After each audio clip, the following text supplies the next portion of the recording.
Hello dear, welcome करता हूँ आप सभी को यूट्यूब चैनल नर्सिंग ज्ञान में। आज का वीडियो बहुत शानदार होने वाला है आप सभी सेकेंड ईयर के लिए।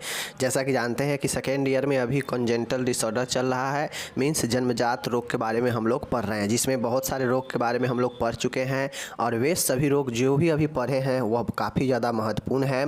और आज का यह जो है कॉन्जेनिटल डिसऑर्डर में सबसे बढ़िया प्रश्न है, ठीक है। लॉन्ग क्वेश्चन के लिए सबसे बढ़िया प्रश्न है, कभी भी पूछेगा तो आपके लॉन्ग क्वेश्चन में ही यह पूछेगा, ठीक है।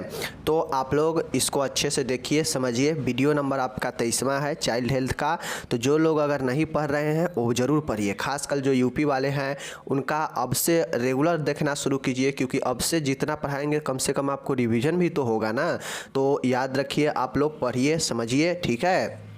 बाकी जो अदर स्टेट के हैं यूपी के अलावा, उन लोगों को तो मैं सिलेबस कंप्लीट ख़त्म करके और कंप्लीट रिवीजन भी कराऊंगा, तो उन लोगों को टेंशन नहीं लेना है।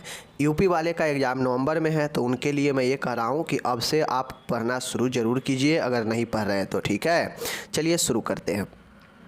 प्रश्न है माय डियर, कहता है आहार नाल की अविवर्ता, मीन्स इसे हम लोग इसोफेजियल अट्रेसिया कहते हैं। इसके कारण, चिकित्सक, लक्षण, उपचार, मतलब टोटल चीज़ें लिखना है। यह एक जन्मजात रोग है जिसे इसोफेजियल अट्रेसिया जो है अट्रेसिया कहते हैं। हिंदी में इसे आहार नाल की अविवर्ता कहते हैं। अविवर्ता का मतलब होता है कि अवरुद्ध होना, ठीक है। यही जो है होता है आपका आहार नाल की अविवर्ता। अविवर्ता का मतलब होता है कि कनेक्टिविटी नहीं होना, अवरुद्ध होना आहार नाल का, ठीक है। चलिए इसको हम लोग देखते हैं। अब यहाँ पे मैं आपको समझा दूँ, इतना चीज़ें समझने का मतलब है कि आपको एक चीज़ समझना पड़ेगा, ठीक है। कैसे समझना पड़ेगा? तो आप लोग एनाटॉमिकल स्ट्रक्चर जानते हैं आहार नाल का, ठीक है। तो अभी मैं बता देता हूँ। जैसे आप लोग इस फिगर में देखिए, ठीक है। ये फिगर में उतना क्लियर नहीं होगा, इस वाले फिगर में देखिए। जैसे मानिए ये हमारा पेट है, ठीक है। ये हमारा पेट है, ठीक है। पेट से ऊपर के नली कौन जुड़ा होता है? आहार नाल। आहार नाल जुड़ा होता है ना एसोफेगस, पेट से, तो ये हो गया, ठीक है। और उसी के जो है बगल में हमारा क्या रहता है? श्वास नली रहता है, जो दो ट्रेकिया के रूप में दोनों फेफड़ों में खुलता है, ठीक है। इतना भी जानते हैं आप लोग। अब होता ये है कि बच्चा में अगर ये चीज़ें पाया जाता है, एसोफेगल अट्रेसिया अगर पाया जाता है, तो उसमें होता ये है कि जो ये आहार नाल का नली जो पेट से कनेक्ट होना चाहिए डायरेक्ट, वह कनेक्ट नहीं होता है, उसमें कनेक्टिविटी नहीं रहता है। या तो इसमें यह 5 कंडीशन बनता है, ठीक है। ये 5 जो है टाइप्स होते हैं, प्रकार होते हैं अलग अलग कनेक्ट होने का। एक में होता यह है कि जो इसोफेगस होता है वह बीच से ही जो है संपर्क नहीं रहता है, और पेट अलग और आहार नाल ऊपर अलग, ठीक है। और यह ट्रेकिया के जगह पर ठीक रहता है, ठीक है। तो पहला कंडीशन ये होता है। दूसरा कंडीशन ये होता है कि जो एसोफेगस वाला होता है ना, एसोफेगस का ऊपरी भाग, मतलब बीच में तो कनेक्टिविटी रहता ही नहीं है किसी में, ठीक है। तो ऊपर वाला जो भाग होता है वह ट्रेकिया के साथ में जुड़ जाता है, ठीक है। मतलब दूसरे के साथ जुड़ जाता है, उसे फिस्टुला बना लेता है, ठीक है। फिस्टुला का मतलब ही होता है कि शरीर का ऐसा खोखला पार्ट जो किसी दूसरे पार्ट के साथ जो है कनेक्ट हो जाए, ठीक है। तो यही में यह भी नली है और यह भी नली है। तो एक भाग में तो कोई किसी से नहीं जुड़ेगा, सब के सब अलग रहेगा। पेट के निचला हिस्सा भी अलग, ठीक है। पेट के हिस्सा भी अलग, और आहार नाल भी अलग, और जो है ट्रेकिया भी अपना अलग रहता है, ठीक है। तो ये होता है, ठीक है। उसके बाद होता यह है बी में कि आहार नाल की ऊपरी हिस्सा ट्रेकिया के साथ कनेक्ट हो जाता है, और जो कि कनेक्ट किससे होना चाहिए? इस पेट से होनी चाहिए, लेकिन पेट से तो होता नहीं है, यह ट्रेकिया से कनेक्ट कर लेता है, फिस्टुला बना लेता है, ठीक है। तो दूसरा कंडीशन ए होता है, बाकी यह पेट अलग ही रहता है। तीसरा कंडीशन ये बनता है कि ये ऊपर वाला ठीक रहता है, आहार नाल दोनों में तो कनेक्ट नहीं रहता है पेट से कनेक्ट होना चाहिए, जो नहीं होता है। लेकिन होता यह है कि जिस प्रकार से ऊपर वाला इससे कनेक्ट हो गया है, तो उसी प्रकार से अब नीचा जो पेट के ऊपर वाला हिस्सा है वह जो है ट्रेकिया के साथ कनेक्ट हो जाता है, ठीक है। तो ये तीसरा कंडीशन है। चौथा कंडीशन में होता ये है कि ये वाला ऊपर वाला भी ऊपर से कनेक्ट हो जाता है ट्रेकिया से, और नीचे वाला भी जो है नीचे से कनेक्ट हो जाता है, ठीक है। पांचवा कंडीशन बनता है कि सब जो है सबसे कनेक्ट हो जाएगा, यानी पेट आपस में आहार नाल से जुड़ा रहेगा, लेकिन यह जो है ट्रेकिया से जुड़ा भी रहेगा, यानी एच आकार बना लेता है। ठीक है, तो यही हमारा कुछ जो है ट्रेकिया के 5 जो है क्लासिफिकेशन हो जाता है। बड़ी आसान है। हम लोग जानते हैं कि यह आहार नाल होता है और यह बेचारा अपना ट्रेकिया होता है, दोनों फेफड़ा में खुलता है, लेकिन यह एस्ट्रेसिया होने से, अविवर्ता मतलब अवरुद्ध होने से होता यह है कि यह जो एसोफेगल में ही ज़्यादा होता है। ठीक है, तो एसोफेगल ऊपर बेचारा जो नली होना चाहिए पेट से जुड़ा हुआ वह नहीं होता है। ठीक है, उसमें क्या होता है, खंड हो जाता है, विभाजन हो जाता है। अब विभाजन हो से एक मामला में ये होता है कि ऊपर का जो एसोफेगल है वह ऊपर ही रह जाएगा और नीचे वाला जो पेट वाला है, पेट वाला अलग रहेगा और ट्रेकिया अपने जगह पर बिल्कुल ठीक रहेगा। तो ये ए मामला है। ए मामला में सिर्फ ये होगा कि ऊपर वाला एसोफेगल अलग और नीचे वाला पेट से जो जुड़ा हुआ एसोफेगल है, पेट वाला भाग अलग रहता है। ठीक है, दूसरा में ये है कि जो ऊपर का एसोफेगस है यह ट्रेकिया से कनेक्ट रहेगा। ठीक है, एच आकार बनाएगा और नीचे के पेट तो बेचारा अलग रहेगा ही जब पेट वाला से नहीं जुड़ेगा एसोफेगस तो। ठीक है, और ट्रेकिया अपने जगह पर है ही। तीसरा कंडीशन बनता है कि अब ऊपर वाला जुड़ चुका है तो नीचे वाला कहेगा कि हम कहे कम रहेंगे, अब हमारा बारी है। ठीक है, पहले ये दोनों अलग अलग रहेगा। ठीक है, बी में जाएगा तो ऊपर वाला कहेगा कि पहले हम जो है ट्रेकिया के साथ जुड़ेंगे, तुम नहीं। नीचे वाला को मारता है। ठीक है, कहता है कि पहले हम जुड़ेंगे ट्रेकिया के साथ, तो ये पहले ये कनेक्ट कर लेता है, फिस्टुला बना लेता है। ठीक है, अब जब ऊपर वाला जुड़ जाता है तो ऊपर वाला का मन भर गया, तो अब ऊपर वाला के अब बारी आ गया नीचे वाला का, तो नीचे वाला जो पेट का भाग है वह ट्रेकिया से कनेक्ट हो जाता है। ठीक है, अब जब दोनों अपना अपना बारी से कनेक्ट हो गया है तो अब कहता है, अब आगे चल के कहता है ये दोनों अपना एसोफेगस के ऊपर वाला भाग और यह नीचे वाला जो पेट से कनेक्ट है, यह भाग दोनों अपना अपना कंपैरिजन कर लेता है, अपना अपना कंप्रोमाइज कर लेता है और कहता है कि भाई तुम जिस साइड हो उस साइड तुम ट्रेकिया से जुड़ जाओ। मीन्स इसका मतलब है कि ट्रेकिया वाला ऊपर वाला भाग कहता है कि हम जो है एसोफेगस जो कहता है कि हम ट्रेकिया के ऊपर जुड़ जाते हैं, और नीचे वाला ये कहता है कि ठीक है तो हम नीचे हैं तो नीचे जुड़ जाएंगे, तो यह पेट से ऊपर वाला भाग नीचे से जुड़ जाता है। तो मतलब यह चौथा कंडीशन में यह दोनों जो है आपस में ट्रेकिया से जुड़ जाता है। ठीक है, पांचवा कंडीशन होता है, तो पांचवा कंडीशन में अब होता यह है कि कहता है कि अब हम लोग बहुत अलग अलग हो गए, अब हम लोग एक साथ मिल जाते हैं और ट्रेकिया से संपर्क कर लेंगे। तो इस दौरान यह जो एसोफेगस एट्रेसिया होता है यह तो मिल तो जाता है, पेट से मिल तो जाता है, लेकिन साथ में यह ट्रेकिया से भी मिल जाता है। तो इस दौरान यह एच आकार बना लेता है। देख लीजिए एच आकार है ना, यहाँ पे एच आकार है ना इसे, तो यही जो है आपका कुल 5 प्रकार होता है, इसको याद रखना है। ठीक है, ये 5 स्टेप है जुड़ने का, समझ गए। तो उम्मीद है अभी तक आप समझ गए होंगे। अब देखिए डिफिनीशन, यह एक जन्मजात विकृति है, पता है, जिसमें भ्रूणीय विकास के दौरान अपूर्णता के कारण ग्रास नली, वही ग्रास नली मतलब एसोफेगस, ग्रसनी, फेरिंग्स, ठीक है, एवं आमाशय के बीच निरंतरता नहीं होती है। ठीक है, क्या कहता है कि ग्रसनी मतलब ऊपर वाला भाग होता है, ठीक है, और ग्रास नली, एसोफेगस और आमाशय, इन तीनों के बीच में कोई जो है कनेक्टिविटी, निरंतरता नहीं रहता है। ठीक है, ग्रास नली एक फिस्टुला के द्वारा श्वास नली से संबंध हो सकता है। वही चीज़ें मैंने बताया कि जो एसोफेगस है वह कनेक्ट मतलब एक फिस्टुला के द्वारा जो है श्वास नली ट्रेकिया से जुड़ सकता है। ठीक है, जिसे श्वास नली ग्रासिका नासुर या नालब्रम यानी ट्रेकियो एसोफेगल फिस्टुला कहते हैं। तो अगर ट्रेकिया जो है एसोफेगल जो है ट्रेकिया से कनेक्ट हो जाता है तो इसे हम लोग ट्रेकियो एसोफेगल फिस्टुला कहते हैं। ठीक है, समझ गए, कोई दिक्कत नहीं।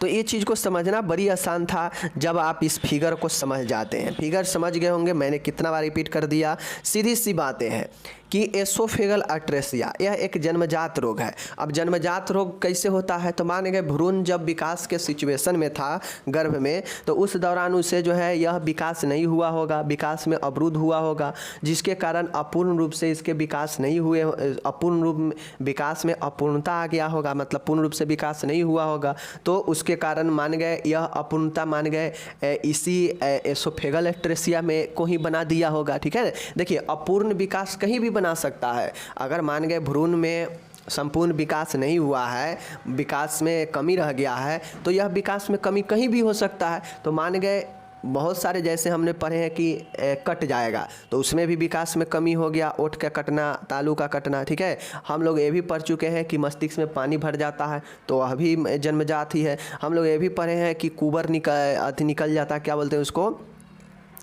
स्पाइना बाइफिडा, तो वो भी पढ़ चुके हैं, वह भी विकास के कारण, असमान विकास के कारण होता है।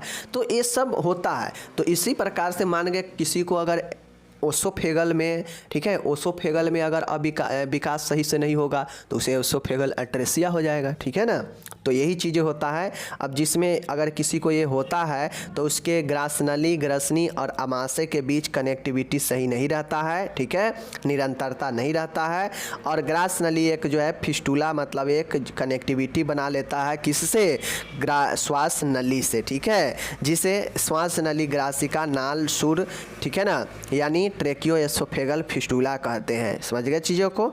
चलिए ये चीज़ें समझ गए। अब देखिए यही मान गए एक बच्चा है, ठीक है, बच्चा में मानिए कि यहाँ पे 2 ट्रेकिया है, यहाँ पे भोजन वाला है, लेकिन यह भोजन वाला जो है ट्रेकिया से कनेक्ट है, नीचे वाला अलग है। तो ये देखिए ये फिगर से उतना आपको स्पष्ट नहीं होगा जितना आप जो है इस वाले से समझ गए हैं, ठीक है।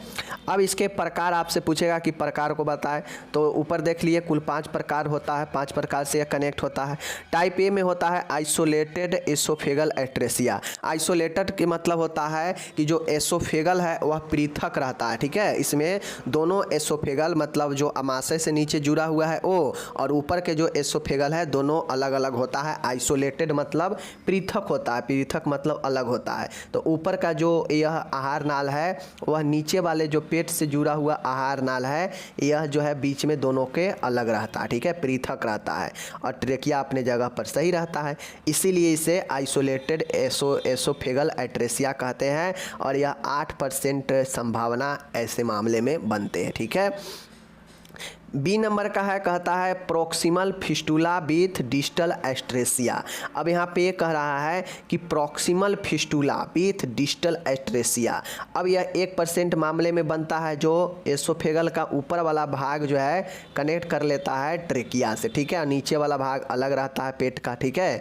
तो इस प्रकार से होता है। तो अब ये जो होता है इसे हम लोग प्रॉक्सिमल फिस्टूला विथ डिस्टल एस्ट्रेसिया कहते हैं, ठीक है। क्या कहते हैं, प्रॉक्सिमल फिस्टूला। फिस्टूला मतलब एक नली, एक खोखला नली जो किसी दूसरे नली से कनेक्ट हो जाए, वही फिस्टूला बनाता है, ठीक है। फिस्टूला का मतलब ही होता है नालवरण। नालवरण का मतलब ही होता है कि एक ऐसा नली जो दूसरे नली से जाकर कनेक्ट हो जाए, ठीक है। तो इसी प्रकार से चूंकि हमारा एसोफेगस भी एक नली ही है और ट्रेकिया भी एक नली ही है, तो मान गए यह नली इस नली से कनेक्ट हो जाएगा जाकर, तो यही हमारा फिस्टूला बन गया, ठीक है। तो यही फिस्टूला बनाता है, समझ गए चीज़ों को। Proximal fistula with distal atresia, ठीक है, डिस्टल याद रखिएगा। प्रॉक्सिमल फिस्टूला बनाता है विथ डिस्टल एट्रेसिया के साथ, यह 1% संभावना होता है, ठीक है। सी नंबर में है, देखिएगा प्रॉक्सिमल एस्ट्रेसिया विथ डिस्टल फिस्टूला 85%। अब ये कैसे मामला, यह सी नंबर तीसरा मामला है। तीसरा मामला में मैंने क्या पढ़ाया कि जब अब ऊपर वाला जुड़ गया है तो अब नीचे वाला कहता है कि अब तुम मत जुड़ो, अब हम जुड़ेंगे ट्रेकिया से, हमारा बारी है। यानी ऊपर वाला बेचारा जो है ऐसे ही रह जाता है, और नीचे वाला जो होता है, यह नीचे वाला जो है जुड़ जाता है किससे, ट्रेकिया से, ठीक है, ट्रेकिया से जुड़ जाता है। समझ गए चीज़ों को। तो ऐसे ही जो है आपके ये होते हैं, ठीक है। तो यह ट्रेकिया से जुड़ जाता है, इधर आमाशय का भाग है, ठीक है ना। तो यही हमारा proximal atresia with distal fistula, यह 85% संभावना रहता है, ठीक है। तो इस प्रकार से इसको आप जो है याद रखिएगा। ऊपर और ये सब दोनों, बी नंबर सी नंबर तो एक ही है, सिर्फ याद रखना है बी नंबर 1%, सी नंबर 85%, ठीक है। चलिए आगे चलिए। Double fistula with intervening atresia. Double fistula, अब डबल फिस्टूला क्या है, अब दोनों आपस में जुड़ चुका है, अब इसका जो है बात हो गया ख़त्म। अब यह क्या करता है, यह दोनों देख लीजिए, double fistula with intervening atresia, ठीक है। इंटरविंग के मतलब क्या होता है कि ऊपर वाला भाई यह ट्रेकिया से जुड़ा है, ठीक है, नीचे वाला कहता है कि भाई हमू नहीं रुकेंगे, हमू जो है जुड़ेंगे ट्रेकिया के साथ, तो यह भी जुड़ गया। लेकिन ये दोनों के बीच में इंटरविंग तो है ही, कोई कनेक्टिविटी नहीं है, लेकिन दोनों फिस्टूला आपस में दोनों कनेक्ट करके बना रहा है ना। तो यही जो है आपका डबल फिस्टूला बना रहा है। एक फिस्टूला ए हो गया इससे यहाँ पे, और एक फिस्टूला जो है आपका ए बनाता है, नीचे वाला भाग बना रहा है ट्रेकिया के साथ में, ठीक है। यानी ट्रेकिया के साथ में ओसोफेगल का नीचे और ऊपर दोनों पार्ट कनेक्ट हो रहा है, इसीलिए इसे double fistula with intervening atresia, और यह भी 1% मामला में ही पाया जाता है, ठीक है। उसके बाद है आइसोलेटेड फिस्टूला एच टाइप, यह 4% है। आइसोलेटेड फिस्टूला का मीन्स मतलब है कि देख लीजिए, जैसे मैं आपको बता देता हूँ एच कैसे बनाता है। तो जैसे ये ऊपर वाला है, अब कहता है कि भाई अलग अलग दोनों आदमी बहुत जो है कनेक्ट हो लिए, अब एक साथ सब कोई मिल के कनेक्ट हो लेते हैं। तो मतलब ऊपर वाला भाग समझिए ए है, ठीक है, और नीचे वाला भाग मानिए यहाँ पे ए है, ए अमाशय का, ठीक है, और इधर ट्रेकिया है, ठीक है, इधर ट्रेकिया है, समझ गए, इधर ट्रेकिया है अपना, ठीक है, ट्रेकिया है। अब ये ऊपर वाला कह रहा है कि भाई, नीचे वाला दोनों कह रहा है आपस में सहमति बना के कि हम लोग अब बहुत अलग अलग जुड़ लिए, अब हम लोग सब लोग मिलकर एक साथ जुड़ते हैं। तो यह दोनों आपस में कनेक्ट रहता है, और इस कंडीशन में यह ट्रेकिया से भी कनेक्ट रहता है, और यही कारण है कि देखिए एच टाइप बना रहा है ना, तो इसे 4% जो है रूप में माना जाता है, 4% यह पाया जाता है, ठीक है। तो यही आइसोलेटेड फिस्टूला हो गया। याद करना बड़ी आसान है, ऊपर नीचे दोनों आइसोलेटेड फिस्टूला, बस रेशियो परसेंटेज याद रखिएगा। और बी नंबर का है proximal fistula with distal atresia, B और सी दोनों एक है। 20 आप सिर्फ आपका डी नंबर चौथा आपको सही से याद करना है, जिसमें डबल फिस्टूला बना रहा है विथ इंटरवेनिंग एट्रेसिया 1%, ठीक है। तो ये हो गया आपका प्रकार भी मैंने आपको बता दिया। अब इससे बढ़िया प्रकार आपको कोई नहीं बता सकता है, ठीक है। फालतू के समय लेने से कोई फ़ायदा नहीं है, क्योंकि वीडियो 2-3 मिनट से ज़्यादा कोई देख नहीं रहा है, ये चीज़ को हम भी देख रहे हैं, ठीक है। कारण क्या है, चलिए कारण को हम लोग जानते हैं। कारण में हो सकता है, अब हम लोग पहले से पता है कि जन्मजात रोग के बस ज़्यादा कारण होता नहीं है, एक आनुवांशिक कारण होता है, और एक कारण होता है कि भ्रूण का विकास में असफल होना, ठीक है, यानी भ्रूण का सही से विकास न होना, और पर्यावरण जनित कुछ कारक भी हो सकता है। ज़्यादा कारण होता नहीं है। कारण में ये महत्वपूर्ण 2 कारण होते हैं, आनुवांशिक कारण, भ्रूणीय विकास की असफलता, यह 2 कारण महत्वपूर्ण होता है। भ्रूणीय विकास में असफल होने से ही ना जो है यह कनेक्ट एक से दूसरे में हो जा रहा है, ठीक है ना। अब इसका लक्षण क्या होगा, मान गए अगर किसी को इस प्रकार से अगर इधर से उधर कनेक्टिविटी हो जा रहा है, तो इसमें क्या क्या जो है लक्षण होंगे। तो लक्षण अब आराम से आप लिख सकते हैं। मुंह से निरंतर, देख लीजिए, मुंह से निरंतर जो है झाग वाला लार बहना, ठीक है, सलाइवा निकलना, ठीक है। भोजन के बाद उल्टी, खांसी व दम घुटना। अगर ऐसा मरीज है, कोई बच्चा है और वह दूध वगैरह ले रहा है, तो तुरंत उसका उल्टी हो जाएगा, या खांसी होगा, या दम घुटेगा। क्यों? क्योंकि मान गए हो सकता है उसका जो है ऊपर वाला एसोफेगल ट्रेकिया से कनेक्ट हो, तो जो भी दूध वगैरह लेगा वो तो ट्रेकिया में चला जाएगा। तो ट्रेकिया में हम लोग जानते हैं वह हवा लेने का मार्ग है, वह कोई भोजन का मार्ग है नहीं। तो उसमें एक पानी भी अगर चला जाएगा तो व्यक्ति को दम घुटने लगता है, खांसी होने लगता है। तो यह प्रॉब्लम आपके होगा ही लक्षण, ठीक है। अत्यधिक मात्रा में नाक से शराब बहना। अब होता यह है कि अत्यधिक मात्रा में नाक से शराब आता है। क्यों? क्योंकि ट्रेकिया से कनेक्ट है, तो असर तो ट्रेकिया में थोड़ा न थोड़ा जाएगा ही। तो वह झाग के रूप में ट्रेकिया हमारे श्वसन नली के जरिए नाक में ही निकलेगा, तो नाक से रक्त जो है शराब ज़्यादा होगा। जन्म के तुरंत बाद दोष प्रकट हो जाता है, और जन्म के जैसे ही जन्म ले लेगा तो उसके तुरंत बाद जो है आपके उसमें दोष जो है दिखने लगता है लक्षण, ठीक है। उदर स्फीति मतलब पेट में वायु भर सकता है। पेट में वायु कैसे भर जाएगा? तो मान गए अगर आपका कंडीशन यहाँ पे भी बना है, आप लोग देखे हैं कि पेट वाला जो है यह श्वसन नली से कनेक्ट हो जाता है। तो मान गए हम श्वास लेंगे तो श्वसन नली में सांस आएगा, हवा आएगा, और यह हवा कनेक्ट है आपके यहाँ पे, पेट भी कनेक्ट है ट्रेकिया से, पेट का भाग। तो यह हवा कुछ भाग जो है पेट में भी आएगा, तो पेट में हवा भरने लगेगा, तो इसी को उदर स्फीति कहते हैं, ठीक है ना।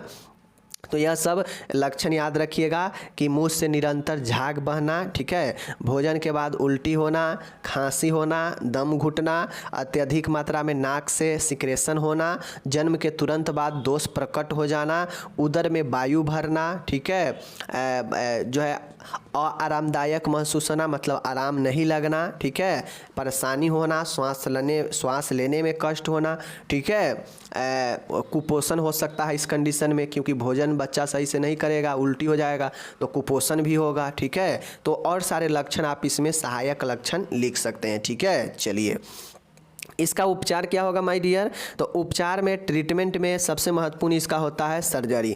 मान गए, अब आपको ऊपर बता देते हैं, उपचार में इसका सर्जरी सबसे महत्वपूर्ण होता है, ठीक है। फिगर देखिए यहाँ पे, ये फिगर देखिए, मान गए यहाँ पे क्या किया जाता है, मान गए कि आपका ए वाला कनेक्ट है यहाँ पे, ठीक है, ए वाला यहाँ पे कनेक्ट है, ठीक है। तो होता यह है कि यहाँ पे इसको जो है काट के, ठीक है, इससे कनेक्ट कर देता है डॉक्टर सर्जन, ठीक है, तो यह ठीक हो जाता है, ठीक है ना। मतलब इसमें सर्जरी के द्वारा जो फिस्टूला है उसको सही किया जाता है। अगर पेट वाला ट्रेकिया से कनेक्ट है तो वहाँ काट कर पेट के एसोफेगस से कुछ ज्वाइंट कर देता है, ठीक है।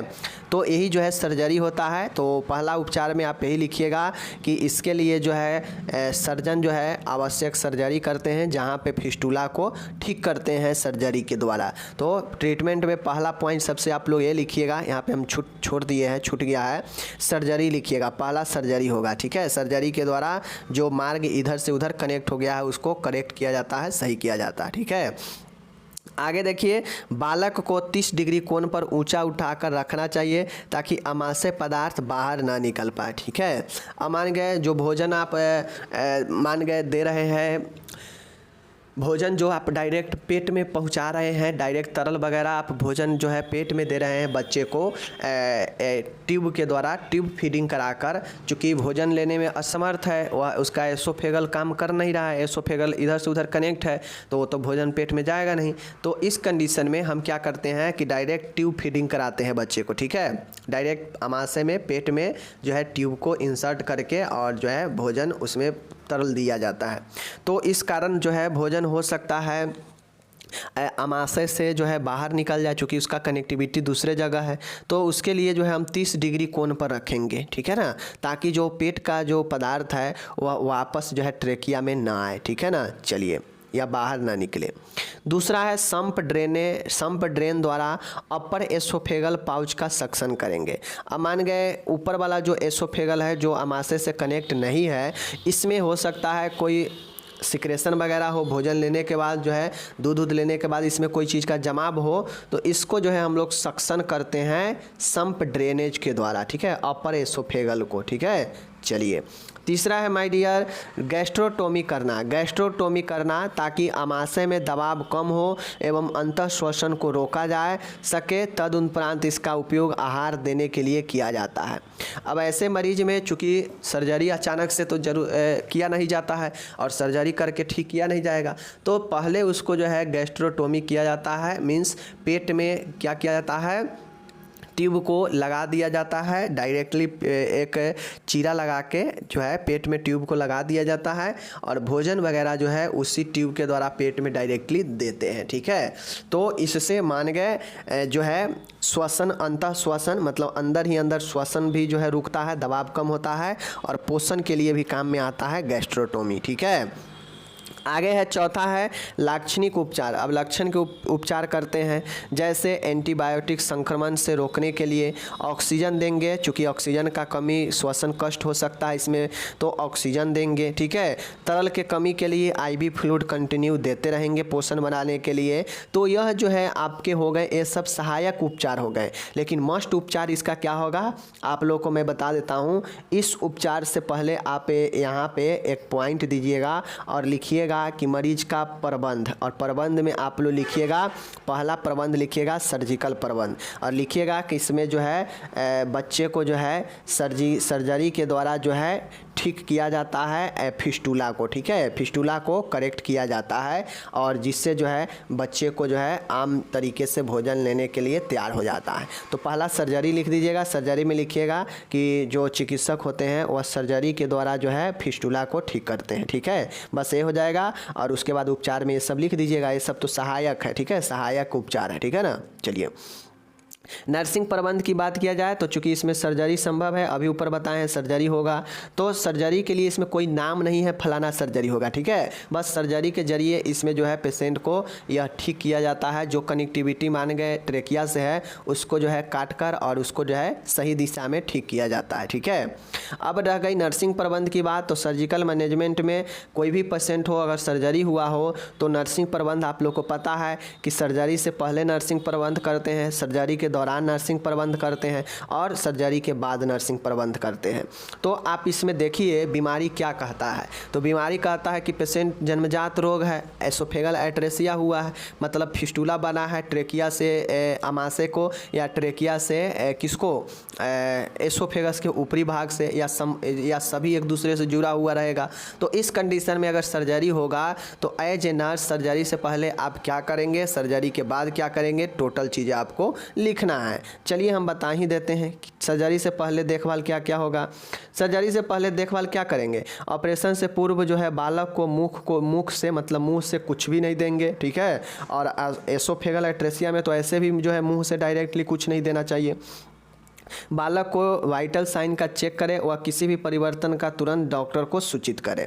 शिशु को संक्रमण से बचाएं, जब वह सर्जरी में जाने वाले हैं तो उससे पहले संक्रमण से बचाएं। डॉक्टर के निर्देशानुसार सभी दवाइयां और ऑक्सीजन प्रदान करें, ठीक है। सक्शन द्वारा श्वसन मार्ग को साफ करें, अब सर्जरी से पहले सक्शन के द्वारा श्वसन मार्ग को बिल्कुल क्लीन कर दे, ठीक है। और भी लिखेंगे कि जो है बच्चे के अभिभावकों से लिखित सहमति प्राप्त करेंगे, बच्चों को अभिभावकों को जो है संतावना देंगे, क्योंकि सर्जरी से घबरा जाता है तो इसमें भी उसके पेरेंट्स घबरा जाएंगे, ठीक है। एनपीओ में रखें, ठीक है ना, एनपीओ में मतलब मुंह से कुछ भोजन नहीं देंगे, ठीक है। तमाम ऐसे चीज़ें जो है सर्जरी से पहले, इसमें तो शॉर्ट में लिखा गया है ना, आप और सब चीज़ें जो है यहाँ पे लिखेंगे, ठीक है। आगे है शैल क्रिया के बाद देखभाल। अब यहाँ पे शैल क्रिया के बाद देखभाल लिख रहे हैं। शैल क्रिया के अगर दौरान पूछता तो दौरान ओटी में देखभाल होता है, तो दौरान क्या क्या होगा वो आप देखभाल करेंगे। तो ये सब चीज़ें मैं पहले कितना बार बता चुका हूँ, हर एक बार टिप्स भी देता हूँ कि कैसे लिखना है, ठीक है। बाकी फिर भी बता देते हैं। बाद देखभाल की बात आएगा तो बालक को गर्म उधपात इनक्यूबेटर में रखना चाहिए, ठीक है। सक्शन सर्जरी के बाद इनक्यूबेटर में रखें। सक्शन द्वारा श्वसन मार्ग को साफ करें जिससे श्वसन की प्रक्रिया निरंतर बनी रहे। वह शराब की मात्रा को नोट करें, मतलब कितना निकल रहा है श्वसन मार्ग से शराब, इसका नोट करें। वाटर सील ड्रेनेज का देखभाल करें जो शरीर तरल निकालने के लिए लगाया गया है। आईवी फ्लूइड जो है निरंतर देते रहे। डॉक्टर्स के निर्देशानुसार एंटीबायोटिक दें। प्रत्येक आधे घंटे बालक को जैविक चिन्ह वाइटल साइन चेक करें। प्रत्येक 4 घंटे में शिशु की स्थिति बदलना चाहिए। अमाशय छिद्र द्वारा शिशु का पोषण दें, वही गैस्ट्रोटोमी द्वारा, क्योंकि गैस्ट्रोटोमी तब तक रहता है जब तक वह सर्जरी पूर्ण रूप से ठीक ना हो जाए, तब तक जो है मुंह से भोजन नहीं दिया जाता है, ठीक है। शिशु की देखभाल में माता को सम्मिलित करें। शिशु द्वारा मुख से आहार ग्रहण करने पर अमाशय छिद्र बंद कर दे। अगर सर्जरी हो गया है और जब भोजन मुंह से लेने लगे बच्चा और कोई दिक्कत ना हो, तब जाके अमाशय छिद्र को बंद कर देना चाहिए, ठीक है। किसी भी प्रकार की जटिलता दिखने पर तुरंत डॉक्टर को सूचित करें। और इस प्रकार से यह सर्जरी के बाद की देखभाल है। तो बहुत चीज़ें तो इसमें शॉर्ट है, बहुत चीज़ें नहीं लिखा गया है सर्जरी के बाद, ठीक है ना। सर्जरी से पहले ड्रेसिंग वगैरह का देखभाल करेंगे, ठीक है, घाव वगैरह का देखभाल करेंगे, संक्रमण से मुक्त रखेंगे, ठीक है। तो इस सारे चीज़ों को और अभी लिखाता इसमें आपको लिखना है, मैं आपको टिप्स दे दिया, आपको लिखना है। देखिए कोई भी बीमारी का जब आप नर्सिंग प्रबंध लिखते हैं ना, तो नर्सिंग प्रबंध आपके लक्षण के हिसाब से ही होता है, ठीक है, कोई बीमारी का। और अगर सर्जरी का नर्सिंग देखभाल लिखते हैं, सर्जिकल सर्जरी होने के बाद नर्सिंग देखभाल लिखते हैं, तो सर्जरी के हिसाब से आप नर्सिंग देखभाल लिखिए कि किस साइट पर सर्जरी किया गया, उसको कैसे देखभाल करेंगे, कौन पोजीशन देंगे, ठीक है। ये सारे चीज़ें होता है। तो माइनर चीज़ें हैं, बस आप थोड़ा सा दिमाग लगा के आप लिख सकते हैं हर एक क्वेश्चन का नर्सिंग प्रबंध। मैं आपको बार बार यही बताता हूँ, ठीक है। हम मिलेंगे आपसे अगले वीडियो में। आज हम एक महत्वपूर्ण प्रश्न कंप्लीट कर लिए, तब तक के लिए धन्यवाद।